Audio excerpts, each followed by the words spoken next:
Bonjour, Ibrahim Koulibaly, président du syndicat des directeurs d'écoles privées de santé au Sénégal, SIDEPS. Chers camarades du collectif des professionnels de la santé, CPS, comme nous l'avons évoqué dans notre déclaration d'adhésion, le syndicat des directeurs d'écoles privées de santé au Sénégal, SIDEPS, a pris la ferme décision de rejoindre de manière forte le collectif des professionnels de la santé, CPS, tout en portant son intérêt sur certaines thématiques spécifiques. À cet effet, pour éviter toute confusion, je tiens à clarifier qu'en dehors des points énumérés ci-dessous, notre syndicat patronal dégage toute sa responsabilité sur les autres points de revendication qui ne seraient pas en phase avec notre objet social et les intérêts de nos étudiants. Ainsi, pour que nul n'en ignore, nous précisons que notre implication dans cette lutte porte essentiellement sur 3 points de revendication. Le premier point est relatif à la délivrance des diplômes d'État d'infirmiers et de sages-femmes aux étudiants admis aux examens de certification de 2015 à nos jours, mais également la délivrance des diplômes de licence en sciences infirmières et obstétricales pour les étudiants ayant validé les 6 semestres du cursus par l'obtention de 180 crédits de 2017 à nos jours, conformément aux dispositions de l'article 31 du décret 2012-1114 relatif au diplôme de licence.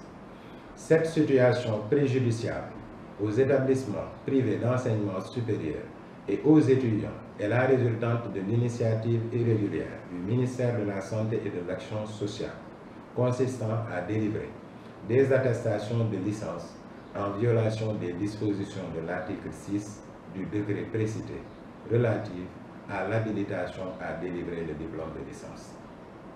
Le deuxième point porte sur la mise en place d'un comité interministériel pour harmoniser et régulariser la gestion administrative de la formation des agents de santé conformément aux dispositions de la loi 2011-05 relative à l'organisation du système LMD.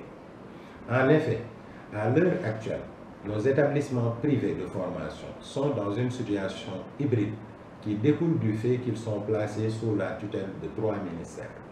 Et cette configuration ne favorise pas l'application rigoureuse des dispositions de la réforme LMD. Enfin, le troisième point pose la question de la réforme des textes relatifs au fonctionnement des établissements privés d'enseignement supérieur en santé par rapport à l'organisation de la certification unique et nationale des infirmiers et sages-femmes.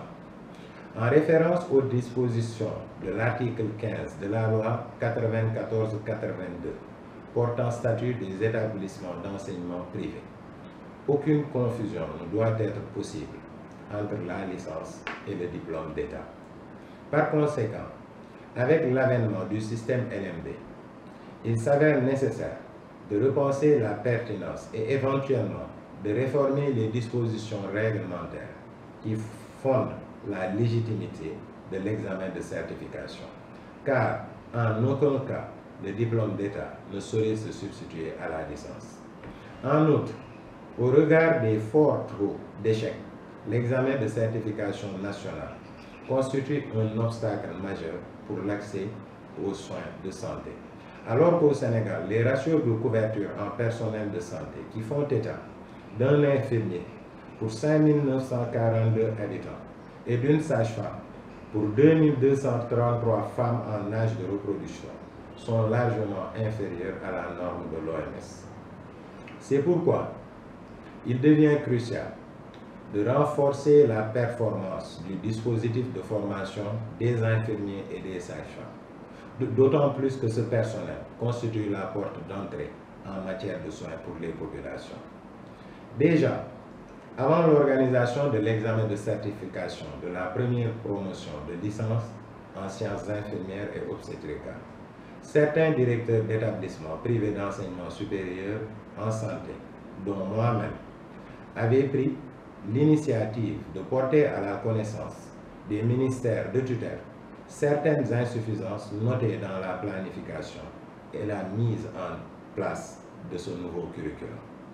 Pour ma part, le 20 février 2017, j'ai transmis au ministère de la Santé et de l'Action sociale, au ministère de la Formation professionnelle, de l'apprentissage et de l'artisanat, et au ministère de l'Enseignement supérieur, de la Recherche et de l'Innovation, ce rapport d'évaluation du processus de mise en place du curriculum harmonisé de l'OAS.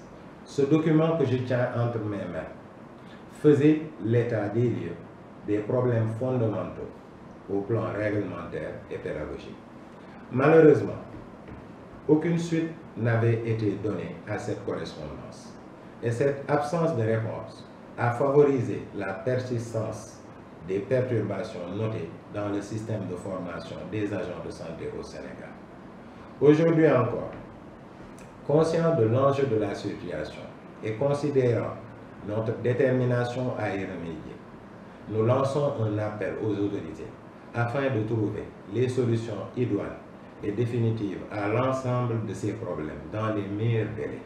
D'autant plus que 2020 a été consacré par l'OMS l'année des professions infirmières et sages-femmes.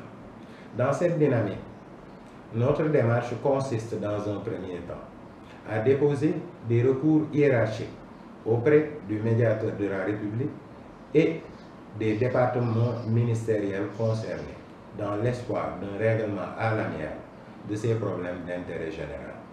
Au besoin, nous n'hésiterons pas à porter notre requête auprès de son Excellence, Monsieur le Président de la République du Sénégal. Toutefois, le SYDEPS se réserve le droit d'user de tous les voies et moyens légaux, y compris les recours juridiques. Enfin, je salue l'engagement à nos côtés de milliers d'étudiants à travers la Fédération des étudiants du privé. Je les appelle à la vigilance et à la responsabilité pour éviter de se tromper de combat et de stratégie dans un contexte marqué par une pluralité d'acteurs et d'intérêts. Pour terminer, je rappelle à tous que notre véritable force réside dans la solidarité et que les causes qui nous unissent dans ce combat doivent être au-dessus des différences qui pourraient nous séparer. Merci pour votre attention.